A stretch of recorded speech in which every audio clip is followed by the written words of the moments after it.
There's a lot more at play. So that is, yeah, because I come from the center left, I guess the liberal tradition, that is where I would break with the transgender uh movement on those sorts of things, because I think they co-opt ideas of rights and non-discrimination to forward an ethos and a worldview that can be rejected or heavily scrutinized by people who fully believe in rights.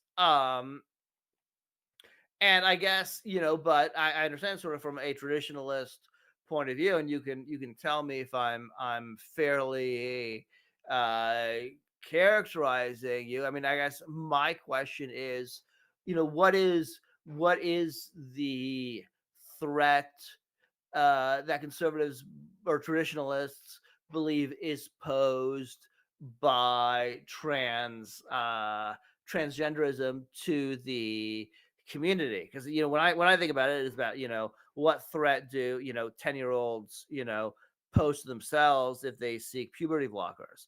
But so I'm thinking about the individual versus the individual. But you, as a traditionalist, would be thinking about the individual versus the community. But why, I mean, the left liberal suspicion is that conservatives are animated by a kind of visceral hatred, visceral dislike of certain groups who are different. So how would you refute that, if you want to refute that, uh, by tying right wing opposition to transgenderism to the preservation of whatever you deem worth preserving?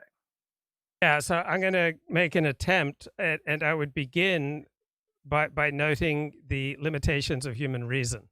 So, as a traditionalist, a tribalist, and a nationalist, I believe that the traditional ways that we have organized families and communities are superior to new ways of organizing families and communities that have not been time tested. So, I am very frightened of pulling on the thread of certain traditions. Like, I'm not very frightened of pulling on the thread of, say, automatic trucks or driverless cars or Mhm. technology. That does not scare me.